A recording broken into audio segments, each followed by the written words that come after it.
Morning, YouTubers. I wanted to show my new rabbit hutch, and I want to thank, I believe it's pronounced Farrier Info 1111 on YouTube. If you search YouTube for Canadian Rabbit Hutch, you'll find his hutches. Totally inspired by him, and I want to thank him. These are great hutches. I wanted to get rabbits, and I really wasn't keen on the little 2x2 cages. Many people keep them in. That's fine if that's what they want to do, but I like giving them a little more room and a little better life. There's a New Zealand I just got yesterday. There's 3 does and a buck. They have a nice little house in the back. That's what I did for the water. And the feeders are on the doors here. This is a 6-hole hutch. Unbelievable the amount of time it took to make. I've got probably close to 70 hours in it, and it's still not quite done. There's trays here in the front. On the top one, you can see the collection of one day. I'll clean those probably every other day, or maybe every day. I've got a couple trays. This tray yet to make for the top, but there's nobody in that hole. And I want to make for the bottom too, just to keep it cleaner underneath and easy to dump into the compost or directly into the gardens. Rabbit manure can go straight in the garden. It's not hot like chicken manure or duck manure. So anyway, I'll show you around back here. There's a path goes around. You can see in there through the 3. And around back, there's doors on the back. Now I still have to make this door. That's this morning. I was going to wait to make this video till it was 100% done, but I think it's going to rain, so I'll build this last door in the shop and just come out and stick the door on quick, and then it's done. I'll show you the inside of each hole.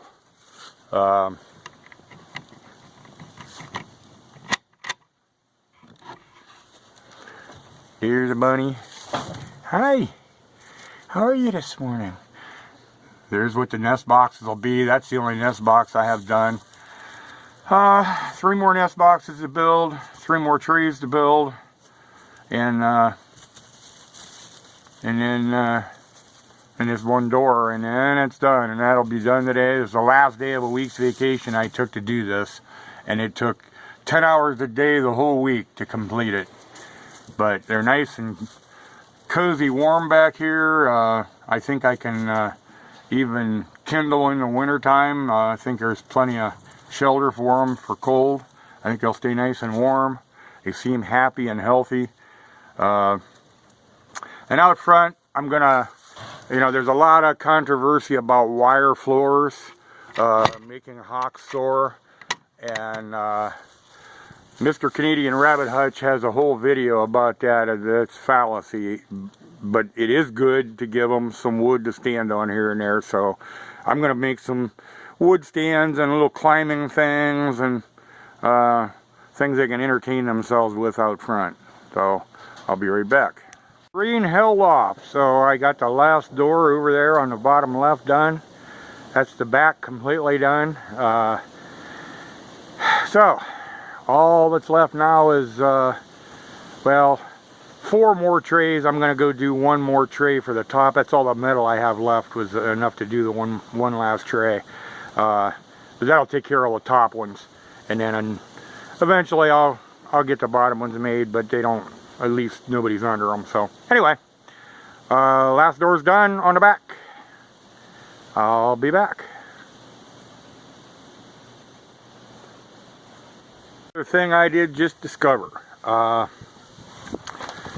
pans actually were leaking where they connect to the wood. I had to do a wood frame because it's the pan is 32 by 36, and Well, metal's expensive. I did the aluminum flashing and it just wasn't strong enough to support itself with edges bent up.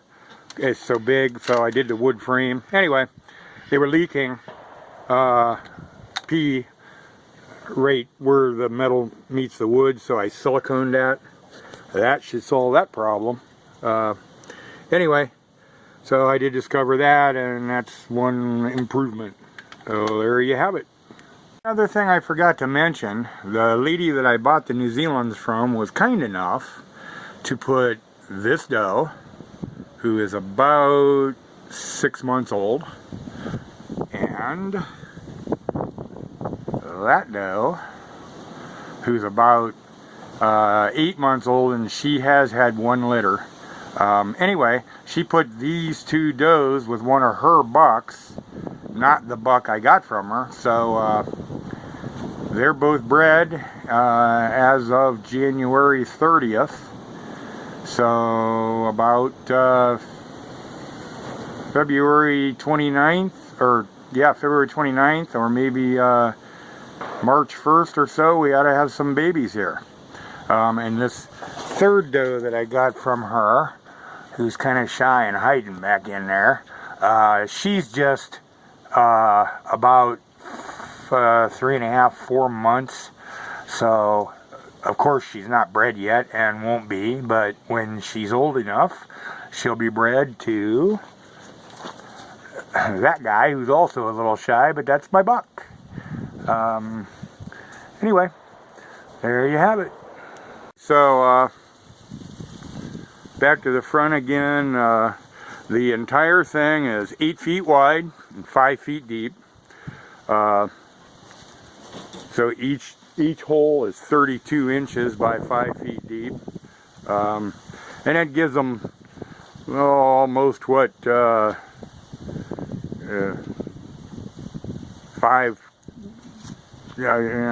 times 3 would be 15, about probably 13, 14 square feet per rabbit. A little more room to move around. Any deeper than 3 feet in the front, you wouldn't be able to reach to the rabbit if you need to get him or her out.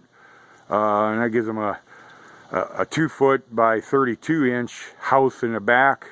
Plenty of room for a nesting box and place for them to stand on wood in the house if they're not in the nesting box. So anyway, that's my hutch. It's right next to the duck house. I raise ducks too, raise and hatch ducks. So I'll show you that in just a second. There's Muscovies in here. They're separated right now just to keep them from crossbreeding. So it's 50 degrees today, so they may start going broody. I don't know. Hopefully hatch a nest of Muscovies. And on the other side, I've got khaki Campbells, and there's Welsh Harlequins, and one runner duck.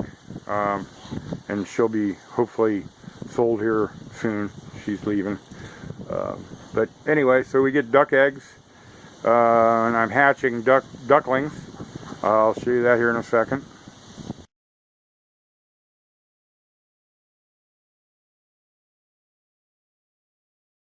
My homemade incubator.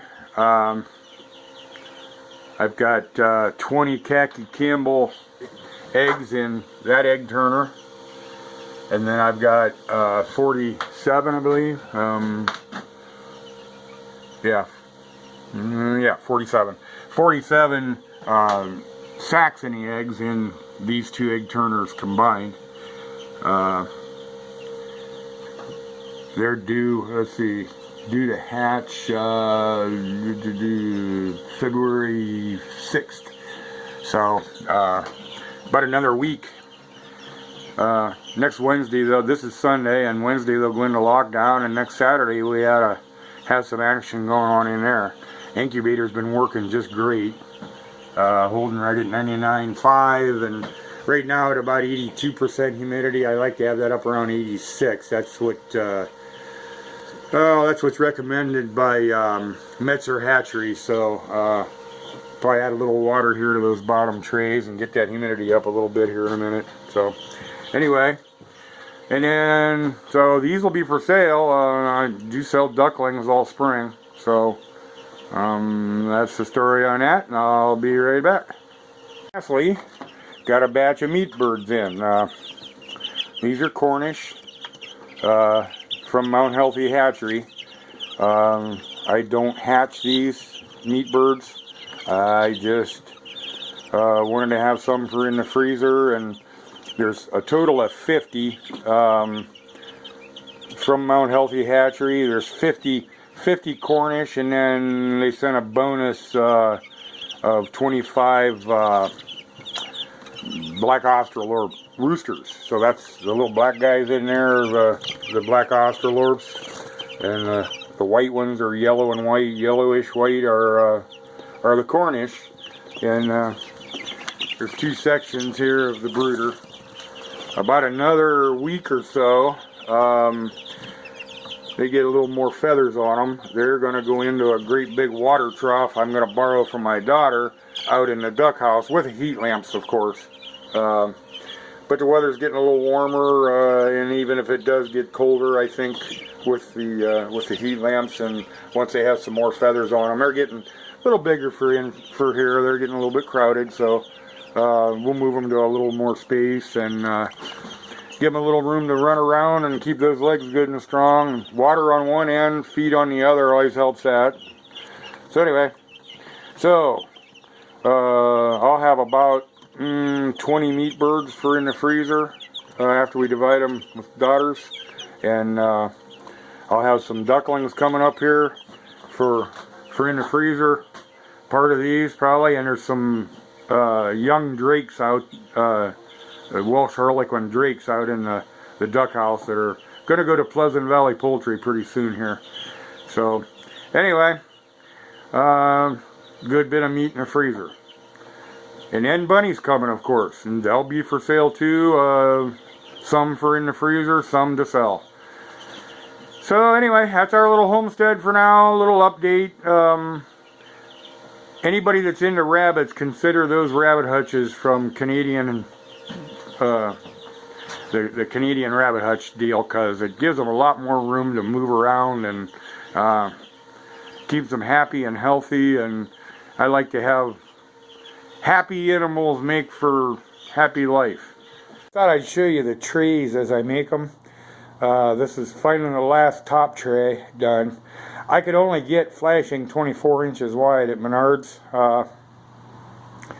so I got a 24 and an 8 and overlapped them. That's what the seam there is. That's, you know, all of them. And I siliconed the overlap, and then I siliconed all around the edges. And this aluminum flashing is so thin, it's about like aluminum foil, but it'll do what it's supposed to do, and there's no weight on it to speak of. And anyway, so there's the final tray. Let's go put it in. Okay, done for now. I still got to do the 3 bottom trays, but I'm not worried about that for now. And there's nothing in the end too. Those will be grow out pens for the first couple litters for the 2 does that are bred.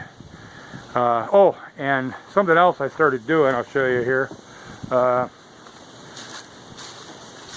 We had some black snakes around here last summer that got, I see I still need to nail this right here. Nail this up a little better. But anyway, they got into a birdhouse that my wife had up and got the baby birds. So I'm trying to kind of black snake. It was unbelievable. They climbed right up the side of the garage. That black snake climbed the side of the garage and got into that bird nest. So anyway, they'll climb right up the side of this. Don't know if we'll have any around here this year or not, but that's what I'm trying to do, is make this as snake proof as possible, or snake resistant at least, so that nothing can get in there, get babies, and predator proof. So there you have it. Thanks for watching the video, and I'm out of here.